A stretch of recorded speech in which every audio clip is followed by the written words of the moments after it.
सोचिए अगर आपको किसी मिलिट्री राज को छुपाना हो तो आप क्या करेंगे?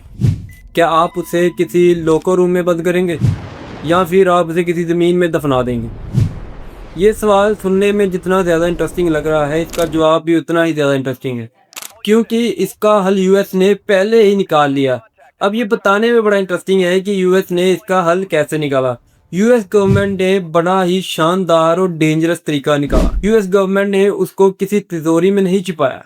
यूएस गवर्नमेंट ने उसको आप ही के दिमाग के वहम के पीछे छिपा दिया।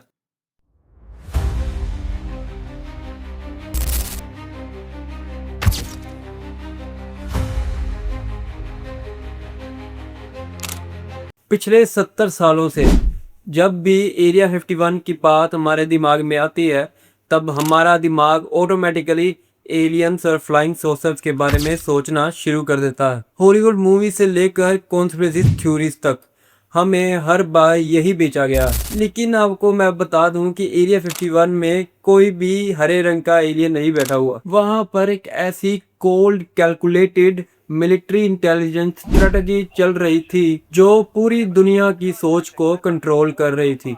ईयर था 1955, जब कोल्ड वॉर अपनी पीक पर थी। यूएस और सोवियत यूनियन के बीच एक ऐसी इनविजिबल वॉर चल रही थी जहां सबसे बड़ा वेपन न्यूक्लियर बॉम्ब नहीं बल्कि इंफॉर्मेशन थी। सीआईए यानी सेंट्रल इंटेलिजेंस एजेंसी को एक ऐसी जगह की जरूरत थी जहां वो रशिया से बचकर अपने फ्लाइंग स्पाई प्लेन्स को टेस्ट कर सके। उन्होंने चुना द ग्रूम लेक, नवीडा डेजर्ट के बीच एक सूखी हुई लेक जो कि चारों ओर से पहाड़ों से घिरी हुई थी, जहां मैप पर इस जगह को नाम दिया गया एरिया 51। और यहाँ जन्म हुआ दुनिया के सबसे आधुनिक एयरक्राफ्ट का, U-2 स्पाई प्लेन। अब इस पॉइंट को आप ध्यान से समझिए, क्योंकि इसी पॉइंट से एवियन मिथ शुरू होता है। 1950s में यहाँ कमर्शियल प्लेन सिर्फ 10,000 या 20,000 फीट ही ऊंचा उड़ सकते थे, लेकिन U-2 स्पाई प्लेन की कैपेबिलिटी 70,000 फीट से ज्यादा की ऊंचाई पर उड़ने की थी। जहाँ जब शाम के वक्त सूरज डूब जाता था,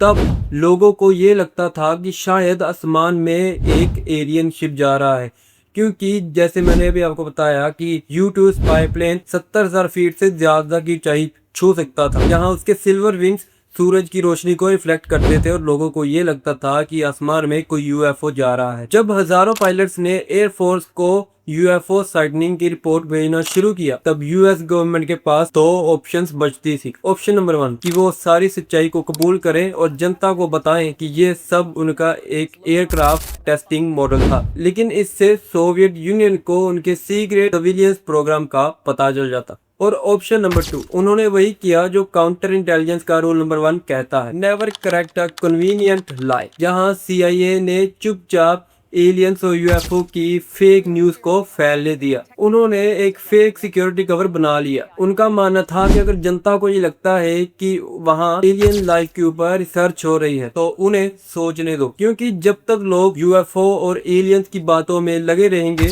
तब तक उनका ध्यान real cutting edge military tech पर नहीं जाएगा। फिर साल 1960s में इस स्ट्रेटजी का रियल टेस्ट हुआ, जहां एरिया 51 में टेस्ट हो रहा था A-15 और SR-71 ब्लैकबर्ड। इन प्लेन्स का डिजाइन कन्वेंशनल नहीं था। इनकी बॉडी स्लीक वाइट और टाइटेनियम की बनी हुई थी, जो देखने में बिल्कुल एक फ्यूचरिस्टिक सॉसर जैसी लगती थी। और सबसे बड़ी बात, ये साउंड की स्पीड से 3 गुना ज्यादा तेजी से उड़ते थे। जब ये डेजर्ट के ऊपर सोनिक बूम क्रिएट करते तो आसपास के लोग डर जाते। यूएस एयरफोर्स ने इन साइटिंग को दबाने के लिए नए प्रोग्राम्स चला, जिसे नाम दिया गया project blue book. Project blue book का दिखावा ये था कि वो यूएफओस की इन्वेस्टिगेशन कर रहे हैं, लेकिन रियल डॉक्यूमेंट्स से पता चलता है कि उनका असली काम पब्लिक की अटेंशन को रियल इंजीनियरिंग से हटाना था। लेकिन इस पूरे झूठ का मास्टर स्ट्रोक खेला गया नवंबर 1989 में, जब एक आदमी टेलीविजन पर आकर, जिसका नाम था बॉब लेजर,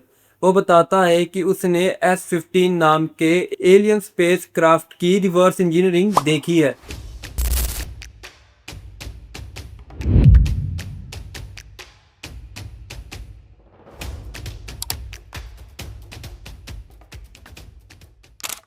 इसी एक इंटरव्यू ने पूरे देश में पैनिक का माहौल क्रिएट कर दिया, जहां एरिया 51 रातों ही रात पॉप कल्चर का सेंटर बन गया। लोग वहां कैमरा लेकर पहुंच गए, लेकिन यहाँ पर आपको टाइमिंग को एनालाइज करना होगा। जिस वक्त पूरी दुनिया नवंदा डेजर्ट पर दूरबीन लेकर बैठे थी कि कब कोई यूएफओ या एलियन आए और वो उसे अपनी कैमरा में या अपनी आंखों में कैप्चर कर सके, ठीक उसी वक्त एरिया 51 में टेस्ट हो रहा था F117 नाइट होक का, दुनिया का सबसे पहला फुल्ली फंक्शनल फाइटर प्लेन। एक ऐसा एंगुलर प्लेन जो रडार वेव को अब्सॉर्ब और डिफीट कर देता था, जिस वजह से वो रडार पर पूरी तरह से इनविजिबल हो जाता था और रडार में पकड़ा नहीं जाता था। अब हम थोड़ा F117 को भी समझ लेते हैं। F117 के अर्ली टेस्ट फ्लाइट्स के दौरान तो ग्राउंड क्रूज को लगा कि उनके सिस्टम मैल फंक्शन कर रहे हैं, क्योंकि प्लेन सामने दिख रहा था पर मॉनिटर पर गायब था। अगर ये बात फॉरेन नेटवर्क्स को पता चलती तो यूएस के $1 ट्रिलियन प्रोजेक्ट बर्बाद होते। पोब लेजर के सेंसेशनल क्लेम ने यूएस मिलिट्री को एक ऐसा कवर दे दिया जिसके पीछे उन्होंने मॉडर्न स्टेल्थ वारफेयर की पूरी बुनियाद रखी थी। अब थोड़ा प्रेजेंट डे के फैक्ट्स पर बात करते हैं। यानी 2013 में CIA ने पहली बार publicly freedom of information act यानी FOIA के तहत ये एक्सेप्ट किया कि एरिया 51 एग्जिस्ट करता है, लेकिन उन्होंने उन डॉक्यूमेंट्स में एक बार भी कहीं भी एलियंस और यूएफओ का जिक्र नहीं किया। उन्होंने साफ बताया कि ये एरिया फ्लाइट टेस्टिंग के लिए रिजर्व है। लेकिन क्या इससे सारी बात खत्म हो जाती है? बिल्कुल नहीं। अगर आप आज भी गूगल अर्थ या गूगल मैप्स पर एरिया 51 के आसपास का एरिया देखने की कोशिश करेंगे तो आपको उनकी बिल्डिंग्स के कुछ हिस्से पिक्सेलेटेड या बिल्कुल फ्लैट दिखेंगे। वहाँ के जो वर्कर्स हैं वो आम रास्ते यूज नहीं करते। उनके लिए लॉस एंजल्स के मैककरन एयरपोर्ट से एक प्राइवेट अनमार्क्ड एयरलाइन चलती है जिसे जेनेट एयरलाइंस कहते हैं। बिना किसी लोगों के ये व्हाइट एंड रेड स्ट्राइप्स वाला प्लेन रोज वर्कर्स को बेस पर लेकर जाता है। सिक्योरिटी के लेवल्स ये हैं कि अगर आप वहाँ एक बॉर्डर लाइन कोमोडोर्स पैरामीटर के पास भी गए तो बिना किसी वार्निंग के आप पर $1000 का फाइन और साथ में इमीडिएट अरेस्ट का प्रोविजन बनाया गया है। वहां लगे मोशन सेंसर्स जमीन के अंदर तक छुपाए गए हैं और अगर कोई भी इंसान वहां कदम भी रखता है तो वो मोशन सेंसर इंसान के कदमों की वाइब्रेशन से ही एक्टिवेट हो जाते हैं। तो अब बात आती है कि कंक्लूसिव सच क्या है। देखिए, एरिया 51 में कोई स्पेसशिप या कोई एलियन नहीं छुपा हुआ, बल्कि असली सच तो ये है कि यूएस गवर्नमेंट ने साइकोलॉजी के सबसे बड़े टूल को बड़ी ही एफिशिएंटली इस्तेमाल किया, जिसे हम क्यूरियोसिटी और फियर कहते हैं। उन्होंने पूरी दुनिया के आंखों के नीचे से अपना मिलिट्री सीक्रेट प्रोजेक्ट जारी रखा और उसको सक्सेस तक भी पहुंचाया। दुनिया आसमान में तारे गिनती रही और उन्होंने जमीन पर रहकर फ्यूचर में आने वाली वारफेयर ही बदल दी। आपको क्या लगता है, क्या इस कवर अप के पीछे